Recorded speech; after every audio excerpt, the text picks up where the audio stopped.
Hello guys, কেমন আছো তোমরা সবাই? আশা করি সকলেই ভালো আছো। তো আমার চ্যানেলে স্বাগতম, শেয়ার ইওর প্রবলেম। আজকে আমরা পড়বো রসায়নের পর্যায় সারণীর গুরুত্বপূর্ণ কিছু অঙ্ক যেগুলো প্রতিবারই আসে। ওই অঙ্কগুলো আমরা অনেক ভালোভাবে বুঝতে চেষ্টা করব এবং সমাধান করব। তো চলো শুরু করি।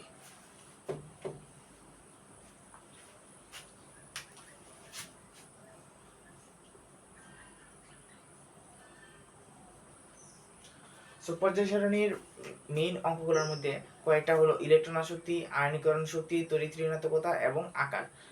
সো এগুলোর মধ্যে এই আকারের ক্রম, এগুলোর বিভিন্ন ক্রম আসে, মানে এর কয়েকগুলো মৌল দেওয়া থাকে, কোনটার ধর্ম বেশি কোনটার কম, এরকম প্রশ্ন আসে। তো আমরা প্রথমে যেটা পড়বো সেটা হলো আকারের ধর্ম।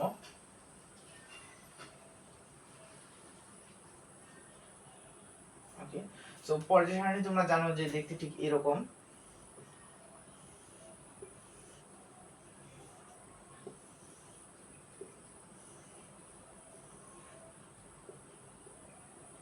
ঠিক আছে, সো এরকম এরকম থাকে। এখন পর্যায় সারণীর এটা হলো বাম, তোমরা এটা ঠিকই জানো, আর এটা হলো ডান। ওকে, সো এগুলো হলো এই দিক দিয়ে থাকে গ্রুপ 1 2 এরকম মোট 18টা গ্রুপ আছে, আর এই দিক দিয়ে থাকে পর্যায় 1টা 2টা এরকম মোট 7টা পর্যায় আছে। সো এমনিতে প্রত্যেকটা নিয়ম আছে যে কোনটা কিভাবে আকার বাড়ে আকার কমে। তো পর্যায় সারণীর সবচেয়ে গ্রুপ 1-এ যে মৌলগুলো আছে ওইগুলোর কক্ষপথ শুধু একটা থাকে। যদি আমি তোমাদেরকে একটু ভালো করে দেখাই এই দিক দিয়ে, ধরো প্রথম মৌল হাইড্রোজেন। হাইড্রোজেনের মধ্যে শুধু ইলেকট্রন আছে একটা। সো হাইড্রোজেনের চিত্রটা দেখতে ঠিক এরকম। ঠিক আছে, তো এর মধ্যে ইলেকট্রন শুধু একটা আছে। এবার তুমি যদি হিলিয়ামের কথা চিন্তা করো, এটা হলো হিলিয়াম। এখন তুমি একটা বিষয় লক্ষ্য করো, তোমরা জানো যে ইলেকট্রনের চার্জ সব সময় থাকে ঋণাত্মক,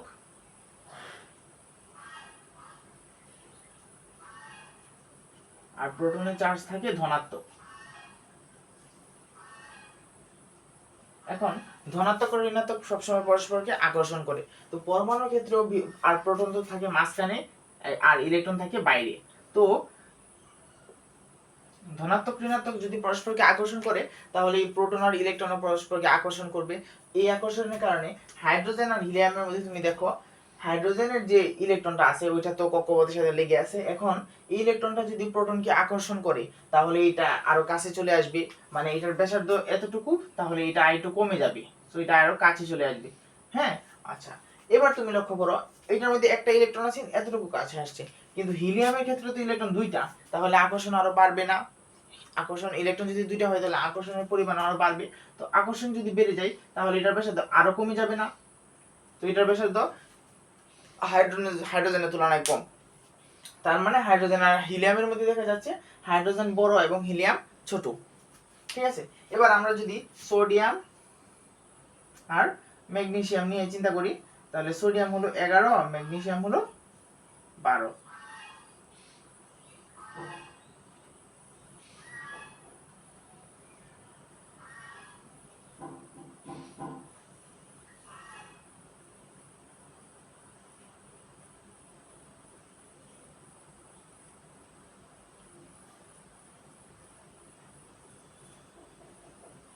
তো এরা দুজনের মধ্যে তুমি দেখো, সোডিয়ামের সর্বশেষ কক্ষপথে একটি ইলেকট্রন আছে, আর ম্যাগনেসিয়ামের সর্বশেষ কক্ষপথে দুইটি ইলেকট্রন আছে।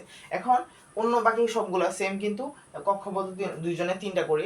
এখন ওর যেহেতু একটা ইলেকট্রন আছে, এটা আকর্ষণ করবে, এটা একটা ছোট হবে, ঠিক আছে, এটা ধরো এই বড়টা এই ছোট হয়ে এইটুকু হলো, কিন্তু ওর তো ইলেকট্রন দুইটা, তাহলে আকর্ষণের পরিমাণ তো আরো বেড়ে যাবে। ইলেকট্রন সংখ্যা যদি দুইটা হয়, তোমরা জানোই যে প্লাস মাইনাস সবসময় আকর্ষণ করে, তো এর যদি আকর্ষণ সংখ্যা বেড়ে যায় তাহলে এর কক্ষপথ কিন্তু আরো ছোট হয়ে যাবে। তো এই থেকে দেখা যাচ্ছে যদি একই পর্যায়ে, এগুলো কিন্তু একই পর্যায়ে। আবার তুমি একটা জিনিস লক্ষ্য করতে পারো, পর্যায় সারণীতে পর্যায় আছে মোট 7টা, এর মানে একটা মৌলের কক্ষপথ সর্বোচ্চ 7টা হতে পারবে, 7টার বেশি কক্ষপথ কখনো হবে না। তো তোমার 1 নাম্বার পর্যায়ে যে মৌলগুলো আছে ওইগুলোর কক্ষপথ শুধু একটা, 2 নাম্বার পর্যায়ে মৌলগুলোর কক্ষপথ দুইটা। তো একই পর্যায়ে যদি তুমি চিন্তা করো, তাহলে ইলেকট্রন সংখ্যা যত বাড়বে তত আকার হ্রাস পাবে। ঠিক আছে, ইলেকট্রন সংখ্যা যত বাড়বে তত আকার হ্রাস পাবে।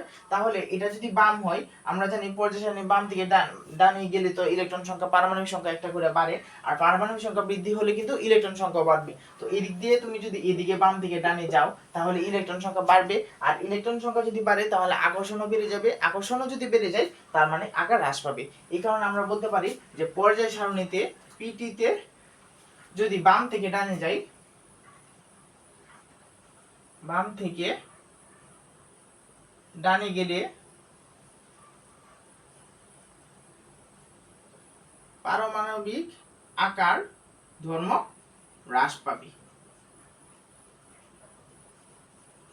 অর্থাৎ তুমি একই পর্যায়ে তোমার মৌলগুলো দেওয়া থাকলে তুমি অনেক ইজিতে বের করতে পারবা যে কোনটা বড় হবে কোনটা ছোট হবে। এবার আমরা আসি পর্যায়ে নিই, তো না গ্রুপ নিই। সো এখন তো আমরা এভাবে বুঝলাম, এবার ধরো এভাবে দেওয়া আছে, ঠিক আছে।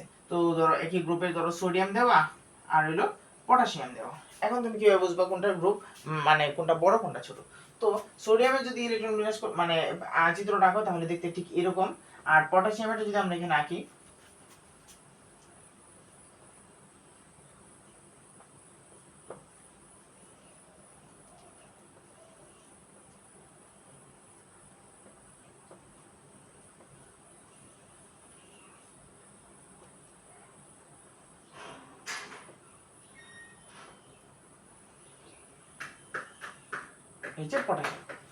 এখানে দেখা যাইতেছে সোডিয়ামের সর্বশেষ মানে কক্ষপথ আছে, সোডিয়ামের কক্ষপথ আছে মোট 3টা, কিন্তু পটাশিয়ামের কক্ষপথ 1 2 3 4। সো পটাশিয়ামের কক্ষপথ আছে 4টা। তো তিনটা কক্ষপথের যেটুকু ব্যাসার্ধ, ইলেকট্রন বেশি হোক বা কম হোক, 3টা কক্ষপথের মানে যতটুকু আছে, যদি কক্ষপথ 4টা হয় তাহলে কক্ষপথ কিন্তু একটা বেড়ে গেছে। তো ইলেকট্রন যত বেশি হোক, আকর্ষণ যত বেশি হোক, কিন্তু আগেরটার তুলনায় কিন্তু একটা বেশি আছে, ঠিক আছে, মানে কক্ষপথ একটা বেশি আছে। তাই যখন কক্ষপথ এরকম বৃদ্ধি পাবে তখন যার কক্ষপথ বেশি আছে তার পারমাণবিক আকারই বেশি হবে। তার মানে এখানে যে পটাশিয়াম 19 আর সোডিয়াম 11, তো এই দুইটার মধ্যে সবচেয়ে বড় হবে পটাশিয়াম এবং সোডিয়াম ছোট হবে। আশা করি বুঝতে পারছো। তার মানে একই গ্রুপের যদি হয় তাহলে উপর থেকে নিচে গেলে দেখা যাচ্ছে যে মানে দেখো এখান দিয়ে তো উপর থেকে নিচে গেলে একটা করে কক্ষপথ বৃদ্ধি পায়, আর তার মানে আকারও কি হবে, বাড়বে। তার মানে এটা বলতে পারি যে বাম থেকে ডানে গেলে তো আকার হ্রাস ধর্ম পাবে, কিন্তু উপর থেকে নিচে গেলে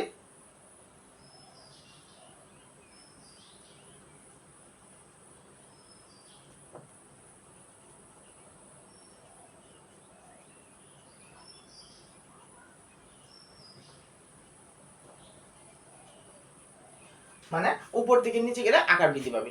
আশা করি বুঝতে পারছো। তো আমরা এখন একটা বোর্ড কোশ্চেন মানে সলভ করার চেষ্টা করব, চলো দেখি।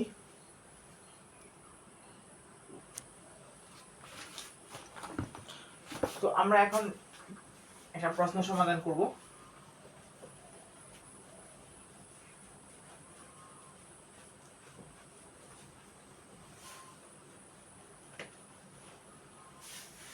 সো এটা হলো একটা বোর্ড, চট্টগ্রাম বোর্ড 2023, না সরি চট্টগ্রাম বোর্ড 2023 না, এটা হলো হ্যাঁ চট্টগ্রাম বোর্ড 2023। এখানে 4টা মৌল দেওয়া আছে, sodium, silicon, chlorine, potassium. So এগুলোর মধ্যে পারমাণবিক ব্যাসার্ধের ক্রম নির্ণয় করতে হবে। তো চলো আমরা নির্ণয় করি। আমরা প্রথমে তো ইলেকট্রন বিন্যাস করে প্রত্যেকটার পর্যায় সারিতে অবস্থান নির্ণয় করতে হবে, কারণ অবস্থান ছাড়া তুমি বুঝতে পারবা না যে কোনটা বড় আর কোনটা ছোট হবে, বা কোনটার অবস্থান কোথায়, কোনটা বামে আছে কোনটা ডানে আছে। এখন আমি যে তোমাদেরকে চিত্রের মাধ্যমে দেখাইছি এভাবে তুমি করতে পারবা, কিন্তু এগুলোতে তোমার অনেক পরিমাণ টাইম নষ্ট হবে। তো আমরা এখন ইলেকট্রন বিন্যাসের মাধ্যমে করব। তো সোডিয়ামের ক্ষেত্রে যদি চিন্তা করি,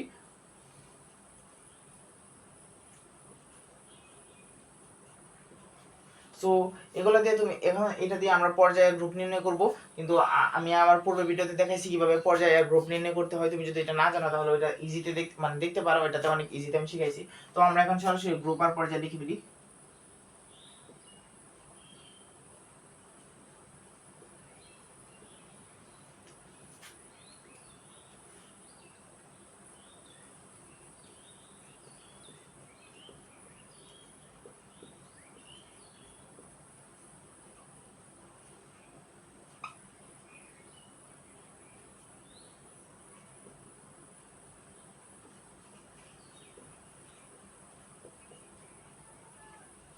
সো আমরা সিলিকনের গ্রুপ আর পর্যায় নির্ণয় করছি, এবার আমরা ক্লোরিনের গ্রুপ আর পর্যায় নির্ণয় করব।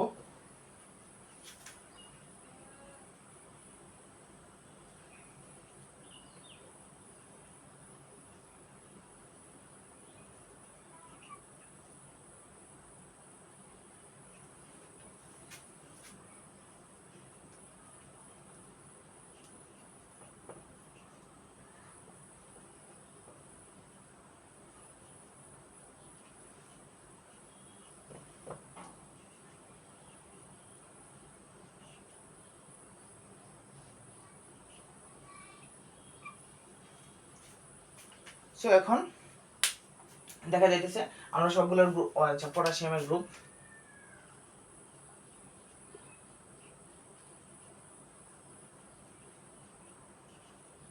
সো সবগুলোর গ্রুপ আর পর্যায়ে নির্ণয় করলাম। সোডিয়াম প্রথম গ্রুপে আছে, সোডিয়াম প্রথম গ্রুপে না, হ্যাঁ প্রথম গ্রুপে তৃতীয় পর্যায়ে আছে, সিলিকন আছে চতুর্থ নম্বর, তৃতীয় পর্যায়ে 14 নম্বর গ্রুপে, ক্লোরিন আছে 17 নম্বর গ্রুপে তৃতীয় পর্যায়ে, আর এখানে পটাশিয়াম আছে চতুর্থ পর্যায়ে। সো তোমাদেরকে আমি বলছিলাম যদি পর্যায়ে বাড়ে তাহলে কি হবে, একটা করে পর্যায়ে বাড়লে কক্ষপথ একটা বেশি হবে। তো এখানে দেখো সবগুলাই তৃতীয় পর্যায়ে আছে, কিন্তু পটাশিয়াম আছে চতুর্থ পর্যায়ে, তার মানে যাই হোক এখানে সবচেয়ে বড় পটাশিয়াম হবে, কারণ এর কক্ষপথে একটা বেশি আছে। তো এখানে আমার সবচেয়ে বড় আমি পেলাম পটাশিয়াম। ওকে, এরপরে দেখো সোডিয়াম আছে প্রথম গ্রুপে, মানে সোডিয়াম আছে শুরুর দিকে, আর এই সিলিকন আছে 14 নম্বর গ্রুপে আর একটু এইদিকে, তারপর ক্লোরিন আছে 17 নম্বর গ্রুপে একেবারে শেষের দিকে। এখন তুমি কি লক্ষ্য করবা, তুমি দেখো যে সোডিয়াম প্রথম গ্রুপে আছে, মানে প্রথম গ্রুপের মৌলগুলোর ইলেকট্রন সংখ্যা তো শুধু, মানে সর্বশেষ কক্ষপথে ইলেকট্রন আছে একটা করে, দ্বিতীয় গ্রুপের কক্ষপথে দুইটা করে এরকম, ঠিক আছে। তো তোমার 14 নম্বর গ্রুপে যে মানে আছে সিলিকন, এর সর্বশেষ কক্ষপথে দেখো তোমার ইলেকট্রন আছে 4টা, ঠিক আছে, এর সর্বশেষ কক্ষপথে ইলেকট্রন আছে 4টা, আর সোডিয়ামের সর্বশেষ কক্ষপথে ইলেকট্রন আছে একটা, তারপরে ক্লোরিনের সর্বশেষ কক্ষপথে ইলেকট্রন আছে, এখানে ক্লোরিনের সর্বশেষ কক্ষপথে ইলেকট্রন হবে মোট 7টা, এখানে 5 আর ম্যাগনেসিয়ামের কাছ থেকে 2টা আসবে। তো এর সর্বশেষ কক্ষপথে ইলেকট্রন আছে মোট 7টা, ঠিক আছে, 7টি। সো সর্বশেষ কক্ষপথে যদি 7টা থাকে তাহলে এর মধ্যে আকর্ষণ অনেক বেশি হবে, আর এর মধ্যে যেরকম পরিমাণ আকর্ষণ হবে এটা মানে সিলিকনের এর তুলনায় একটু কম হবে, সোডিয়ামের আরো কম হবে। তো সোডিয়ামের যেহেতু আকর্ষণ কম হবে তার মানে এখানে সোডিয়াম বড় হবে ওই বাকি দুইটার তুলনায়, তাহলে পটাশিয়ামের পরে হবে সোডিয়াম। এরপর তুমি যদি লক্ষ্য করো সিলিকনের সর্বশেষ কক্ষপথে 4টা ইলেকট্রন আছে, আর এর আচ্ছা আমি এটা ভালো করে ইলেকট্রন বিন্যাস করে দিই।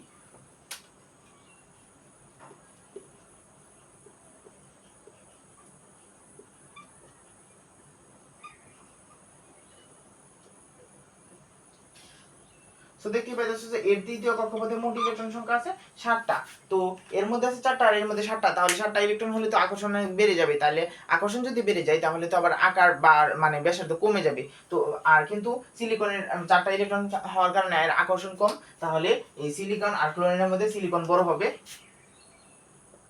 আর এরপরে সর্বশেষ রয়েছে ক্লোরিন। সো এটা হলো আমাদের আনসার। আশা করি তোমরা এটা বুঝতে পারছো। তো বোর্ডে এরকম প্রচুর পরিমাণ ম্যাথ আছে, তোমরা বোর্ডে গেলে এগুলা পাবা। তো ভিডিওটা যদি ভালো লেগে থাকে তাহলে চ্যানেলটি সাবস্ক্রাইব করে দিও, আর এটা ভালো করে করবা, এরকম অঙ্ক না বুঝতে পারলে আবার ভিডিওটা দেখো। ধন্যবাদ, বাই বাই।